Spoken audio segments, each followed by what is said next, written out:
How can you save money on your payroll and still take care of your employees and protect your business?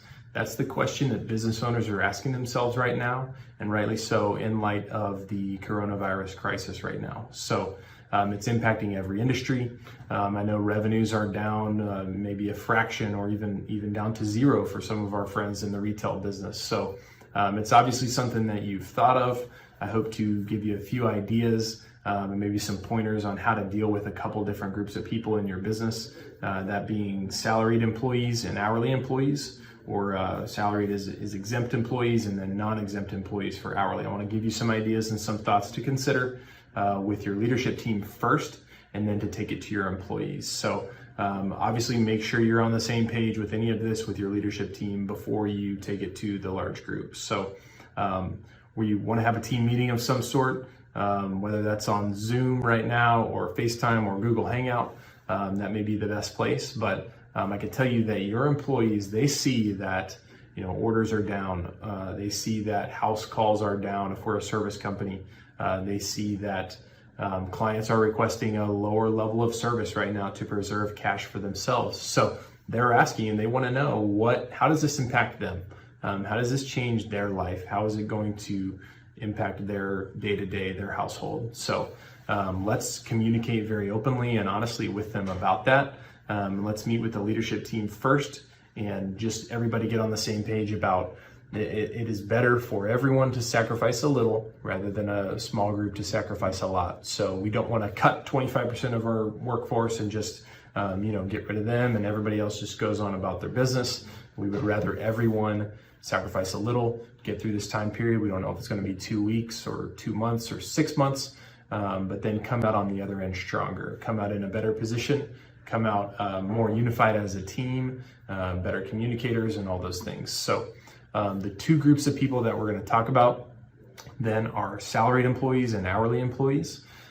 So let's get into what some options are that you can put in front of them to help the business out and help protect the business. So the first one then, and when we do this, so I don't want you to assume that our employees would never, that's ridiculous for us to even suggest it. We just don't know what their situations are. We may think we know, but we don't know what their financial situations are. So we're going to roll these options out to everybody. The first is going to be, does anyone want to take voluntary unpaid leave? We have no idea what they may they may rather take their time right now, the gift of maybe having some family time. Their kids are home from school, maybe they want to spend more time with their family and they can for a week or 2 weeks or whatever it is. So we want to give them that option. Secondly, we want to ask anyone, would you like to be reclassified as part-time? You're full-time now, would you like to be reclassified as part-time? So that may be someone who's nearing retirement or who again just wants to spend a little bit more time with family. So let's give them that option. Next then is, would anyone like to use some stored up vacation that you have? So would you like to use that stored up vacation now? So you may be thinking, well, I'm still going to pay them for that, which is true.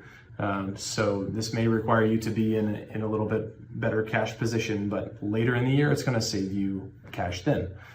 So it may be that you're a company who buys back vacation or allows them to roll it over.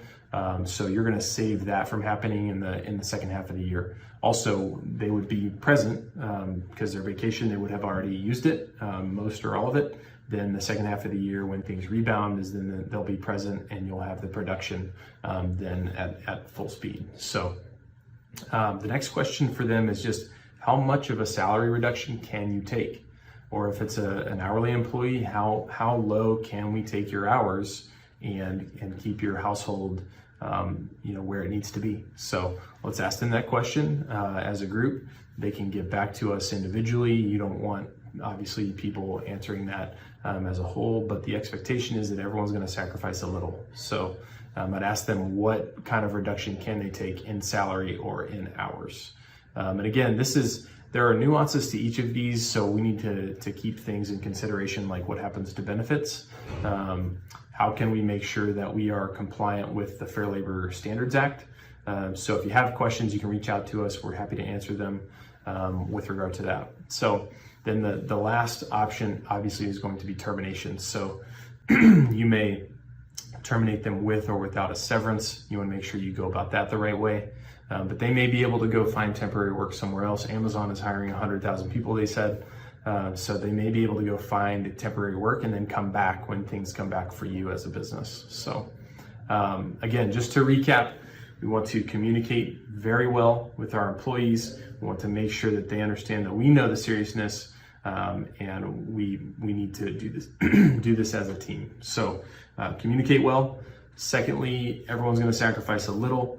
We don't want a large group sacrificing a lot. Everyone's going to sacrifice a little, and we're going to get through this. And then the third is just to get creative with the changes that we make. So this obviously is not all the ideas that are out there. Let's think about how we can work with our employees to make sure that we come out of this stronger. So if you have any questions, please reach out. We're happy to answer them and just help everyone get through this. So have a great day.